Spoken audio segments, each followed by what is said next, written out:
Lost Legions is an open-world survival crafting game currently in development by the small indie studio Tarock Interactive. In the game, you play as a Roman soldier who survived the Battle of Teutoburg Forest, one of the most catastrophic defeats in the history of the Roman Empire. The game doesn't have an official release date yet, but I was able to spend around 7 hours with a pre-alpha version of the game as part of a playtest. I'd like to point out that this version of the game is very early and thus performance issues, glitches and bugs are expected. So this should be seen as a very early look at the game developed by a small team with limited resources and not as a review of a finished AAA title. In this early look I'll be going over the technical state of the game, the mechanics, the story and exploration, as well as the historical background of the game and how true the game is to that historical setting. But before we get into the details, let's start with a quick overview of what I was actually able to play. In the demo you can choose between 4 preset characters to play as, which are not customizable, although I don't know if a more comprehensive character editor is planned for the full release. After picking your character, you then spawn into what appears to be some sort of Germanic holy grove, where it appears human and animal sacrifices have been conducted. You lack any kind of equipment and you're bleeding heavily. Your task, as in any other survival crafting game, is to survive. Beyond that, the character states that he has no memories of what happened to him and how he ended up here, so finding that out is also part of the process. So you start exploring, start collecting resources and gear, and eventually you come across a ruined hut with a dead Roman soldier in front of it. Reading the note, you get some context as to the fate of this particular soldier and the rest of the unit he was a part of. You also figure out how to stop the bleeding at this point. Your mission now is to find out what happened to you and other survivors of the Battle of Teutoburg Forest that I mentioned before. So you set out exploring, gathering more resources, crafting better gear and setting up multiple bases that you sometimes have to claim from Germanic tribesmen. This describes the basic gameplay loop and is nothing particularly special or different from other games of this kind, but Lost Legions seems to have the basics of this genre down well enough and all the expected mechanics are present and working. What sets the game apart, however, is its unique setting. There are surprisingly few games set in ancient times, and even less if you disregard strategy titles, which is why this game caught my eye when it was first announced. Being able to freely explore part of the so-called barbarian world as it was over 2 millennia ago in a third-person game is an experience no other game that I'm aware of can offer at this time. But is this enough to keep an eye on this game's development? Let's take a closer look at what's on offer to try and answer this question. First, we'll examine the technical state of the game at this point in time, before moving on to a closer look at the mechanics. I will then tell you a bit more about the story as I've experienced it before analysing the historical accuracy of the setting. Please keep in mind that this is an extremely early version of the game and many things will be changed before the game is eventually being released. I will continue mentioning this throughout this early look because anything else would be unfair towards the developers. I will also try and point out the things that I'm criticizing but that the developers are actively working on at the moment. But enough of the preliminary, let's jump right into it. First up, the technical state of things. As is to be expected, the game is in a bit of a rough state at the moment, with performance heavily fluctuating between locations, apparently depending on the number of assets and NPCs in the area. The developers did mention that no optimization has been done at all yet, so again, this was expected and the devs actually fixed a major performance issue already, almost doubling my FPS in the game. If they continue going at this rate, performance shouldn't be an issue at all when it comes to the full release of the game. I believe the game runs on a version of the Unreal Engine, and thus looks very pretty. Unfortunately for most of the game, I couldn't run the game on the high or epic settings however, so most of the gameplay you see on screen was captured on medium settings. Some upscaling is also at work, which massively improves performance, but also led to some unfortunate ghosting and general blurriness. That being said, my system is now almost 5 years old, running on an RTX 3070, which probably doesn't help things. Despite these issues and my somewhat dated rig, I was able to run the game with 50 to 60 FPS most of the time, so it was absolutely playable. Some animations are still a bit wonky, but others were spot on, and the developers mentioned that animations are something they are currently working on. Overall, the game looks good and is playable on a medium rig, which is a good result for a product so early in development. As for the mechanics of the game, we've got pretty standard survival crafting stuff. You have certain recipes and blueprints that you can acquire through interacting with certain plot-related locations, items and NPCs of the game, and then you go out and find the things that you need to craft the things that you want. In the demo, the game guided you through a series of tutorial quests as to what you should craft when and in what order. None of the materials were hard to come by, and thus it didn't feel like you had to grind for any resources, which was a nice change of pace from other games in the genre. Some crafting can be done anywhere at any time from a tab in your inventory. For other recipes, you have to craft different kinds of workstations. There's also a research station at which you can research new blueprints and recipes beyond the ones that you pick up along your journey. Part of the crafting mechanic is also base building, although I have to admit I've done none of that yet, as it didn't seem necessary for accomplishing the goals in the demo I played. I've seen some screenshots of impressive bases built by other people who also participated in the playtest, however, so if base building is your thing, this game might be able to scratch that itch for you. Apart from crafting, there's also the survival aspect of the game. In contrast to other games of the genre, this one doesn't seem to have food, water or sleep requirements as of yet.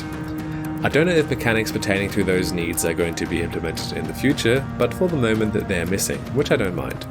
Food is present in the game, but it is used to heal damage that you've received in combat. Combat itself is a bit clunky, particularly the melee aspect. You have access to a variety of melee weapons, such as clubs, spears, swords and axes. Towards the end of the demo, you also get access to a shield, which you can use in conjunction with a melee weapon. Melee combat itself consists of one type of standard attack that you can combine into combos, as well as blocks and dodges.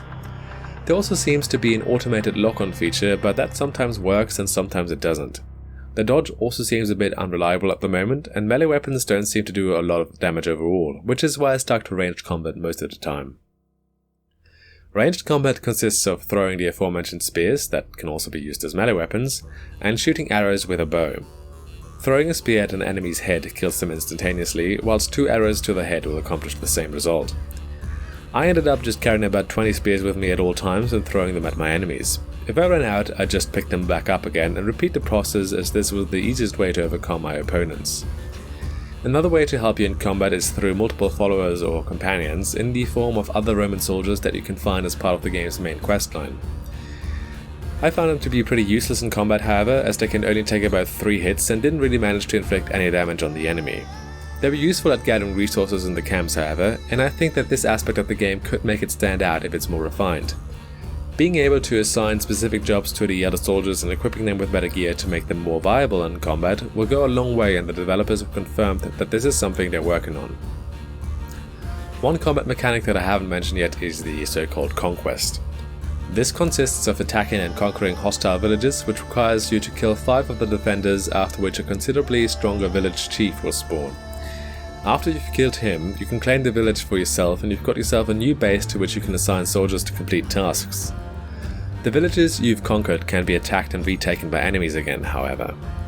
I wasn't particularly fond of this mechanic, as it started becoming repetitive by the 3rd time around already. I've also encountered an issue where enemies just kept spawning during a battle, although I'm pretty sure that was a bug.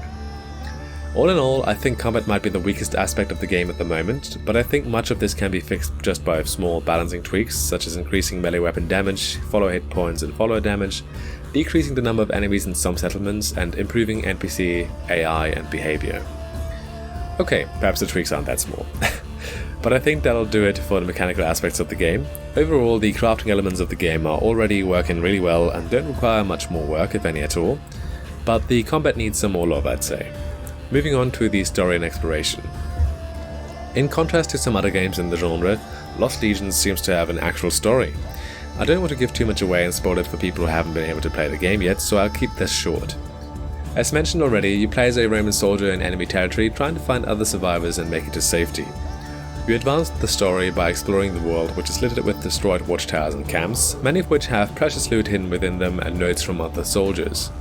Through these notes, you piece together what has happened to these soldiers and what they were going through, adding a personal touch to the game.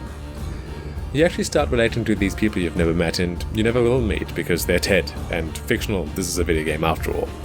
But I think it was very well done, and it kept me interested in wanting to explore to find out more about what happened to these soldiers. I'm very curious to see how the story will develop beyond that part of the game, but this is going to be it in regards to the game's story. Let's now take a final look at the game's setting and its historical accuracy. As mentioned before, the game is set in ancient Germania, a region in ancient Europe roughly corresponding to the northern Netherlands, most of Germany, Czechia and Poland.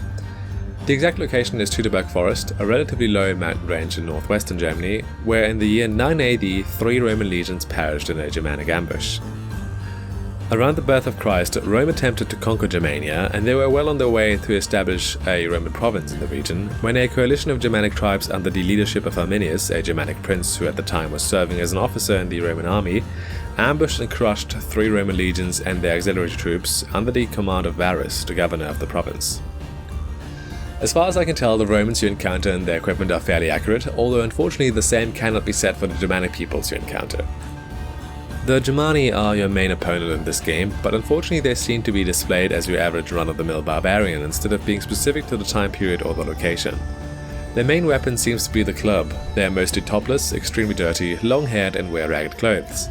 Depictions in Roman art and archaeological findings indicate, however, that the Germani like to wear bright and colourful tunics in different cuts with a cloak fastened with intricate brooches on their shoulder. Different hairstyles would have been worn, such as the famous Swabian knot, a top knot that could be worn on top or, apparently more commonly, on the side of the head. Short haircuts are also known, however. Although some Germanic warriors might have used clubs, a spear that could have been thrown or used as a melee weapon would have been their main weapon used in conjunction with a hexagonal shield. Some would have carried long knives referred to as sacks as a melee weapon as well, and the nobles would have worn long swords of Roman, Celtic or local Germanic origin, together with helmets and potentially even armor of predominantly Roman or Celtic origin. This being said, the developers have stated that they are working on the game's historical accuracy and that some assets are placeholders, so this could be the case here. So where does this leave us? Overall, I had a great time with this early version of the game, despite its obvious flaws that are mostly due to this being a very early version. And I encourage you to keep an eye on the development if you're interested in Roman or Germanic history. If I have the opportunity to play a later build of the game again, and if the devs are okay with it, and if you guys are interested, I may make another video about the game's development process in the future. But even if I don't get this opportunity, I would definitely be checking it out upon release. But for now, if you liked what you saw, consider wishlisting the game on Steam, as it would go a long way to support the devs. I for my part am very excited to see where this is going.